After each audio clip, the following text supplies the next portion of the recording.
Jensen and Jared being Sam and Dean, being Jensen and Jared being Sam and Dean. Yeah, that was awkward. That and Nutcracker. Because the machine worked. Yeah, no, so they were like, we did several, like, I would stand behind it, and they'd push the button, and it'd go, I was like, oh! So then I had to stand there in those ski boots, and they started out with it where it was going to end up. And so I stood. Yeah, it had a stopping point. Yeah, but you say that to somebody, like, don't worry, it'll stop right before it gets you. Just don't lean your hips forward. But in the whole scene, I'm talking to Dean, I'm like, so they're like, okay, so we're gonna load it, and so they put it down in the thing, and I was like, okay, I'm not going. And so I'm like, okay, I'm not moving. But then there's the whole part where they ask Jensen a question, and he breaks into Japanese, and I realized that scene's going, I'm kind of like looking at him, and then looking at the girls, and I was like, oh crap, I've moved. I've moved, I don't remember where like the spot is. So that was very awkward and mortifying. I was like sweating real sweat. I wish the cameras were on when they showed us.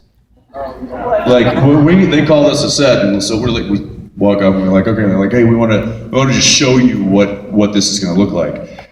And so we hit the button, and it was like, wham! And both Jared and I were like, nope. I think Jared just walked away. He's like, nope, not gonna happen.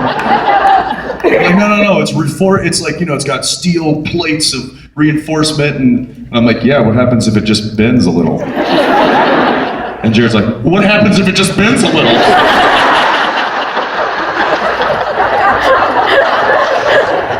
What if you were shot in the face? What if you shot in the face? Speaking of, another, herpexia was also funny. And yellow fever, the snake on the couch. You were scared. Yes, I took off. It was on me. But it was so, it's like, I literally left. They had to like change the camera angle. I was the like, size of the snake's head was bigger than my fist. Yeah, and I turned around. Here's the problem. The snake wrangler, who was laying down behind the couch. This thing was 180 pounds or something like that. It was a 180-pound python. And he was supposed to just gingerly feed it over the couch. Just guide it right over the couch and over my shoulder. I started hearing this like grunting going on. The snake is not cooperating with its handler. And I kind of look over the couch, and I don't know if you guys can see this, but he's doing this.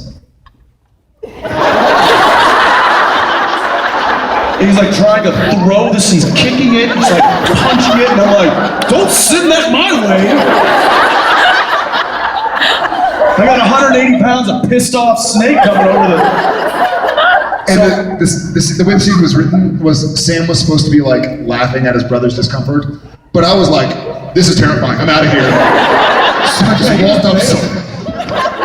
I was like, log coming over my shoulder. And Jared just gets up, he's like, nope. Not doing it. Meanwhile, it's like, okay, well, I can't move because I'm frozen in terror right now. It was the first time I've ever just flat out refused to do something that's in the script. And I didn't think you didn't even have to do anything. I know. But I didn't think I was going to refuse it, but I was like, nope, I'm gone. And so I walked out, and I ended up in Video Village where the director sits, and Phil looked at me and he's like, hey, you're supposed to be in there. And I was like, uh-uh. And I think he saw it in my face. He didn't question or push me. I think he just saw it in my face and was like, okay, I guess go tie it around Jensen. So that we couldn't see that Sam was no longer sitting on the couch. And what you didn't see, they actually cut away, but we see the snake come over my chest and kind of down, and it actually went right between my legs. And I'm not moving at this point. I'm just like, let it do what it's gonna do. Just let it run its course, because I'm not moving. And it did. It went right and just right down, and the whole 9 feet of it. What's happening by there? Was that for you then, the awkward things to film? Yeah, I didn't like that. or the bees. Hey guys, we just need to make sure you're not allergic to bees, and if you get stung, you're not going to go into anaphylactic shock. What? How do you do that? You like to, smear something on you? Like, actually, we're just going to take this bee and sting you with it. I'm sorry. What? Yeah. It's only a 3/4 sting. And I'm not kidding. So they put this little piece of mesh on your skin, and then they hold a live bee with tweezers, and then they just stick the stinger, and it goes just through the mesh enough to get like half its stinger in you, and then they pull it out. It doesn't come off the bee, so the bee's fine. Yeah, but I'm not, because now I just got stung by a bee, and I've got this welt now happening on my arm. And they're like, okay, it's been 30 minutes, you're fine. I'm like, yeah, except for this, goiter on my arm right now. It's also funny because they've asked us to do some wacky stuff on Supernatural. Jump out of this window. Don't worry, I know you can't see, but there's going to be a pad you're going to land on 12 feet down. They're like, cool. I'm like, spin this car into a 360, and then you're fighting this guy. Ram your head through that wall. We're like, cool. They're like, we're going to sting you with a bee. We're like, no. But then to make things worse, it's like, okay, guys, time to go into set. And we walk in, all of the crew have bee outfits on. Oh my God. Guess what? Sam and Dean don't get to wear bee outfits. They're in regular clothing. And then the bee wrangler. On the day of shooting. I'm like, how many we talking here? Like a couple hundred? He's like, there's actually 60,000. I'm like, but don't worry, they're drone bees. I'm going in anaphylactic shock. They're drone bees. They're not going to sting you unless you piss them off. Bees, as long as you stay calm, they're calm. And I'm like, okay, stay calm. Wait a minute. When they yell action, I have a blowtorch. Yeah, and we're supposed to be swatting cool with that? And he goes, oh. And then we're like, well, what about, so you're going to release 60,000 bees, but then we're going to have to go back to the beginning of the scene where there were no bees for like take 2 and take 3 in different camera angles. He's like, yeah, we're going to vacuum them up. I was like, doesn't that piss him off? He's like, only if we do it a bunch of times. A bunch, like, 20 or 30. He's like, yeah, if we do it like 3 or 4 times, they're going to be a little angry. We're like, we're going to do it like 12, 15 times. Needless to say, we got stung.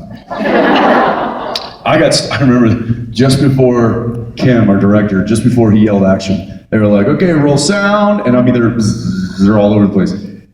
Roll sound, okay, and the camera system comes up, and he's like, okay, 34 Baker, take 2.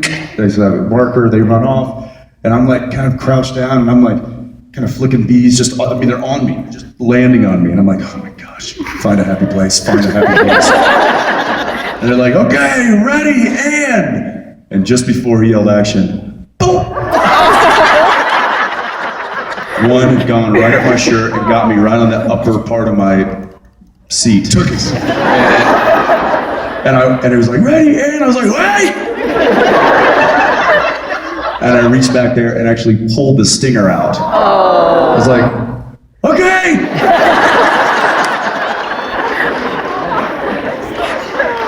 And then the worst part about it, the bees didn't read on film, so they ended up making it with CGI anyway. The good old days. Thank you for asking. I never get tired of telling that story. Thanks.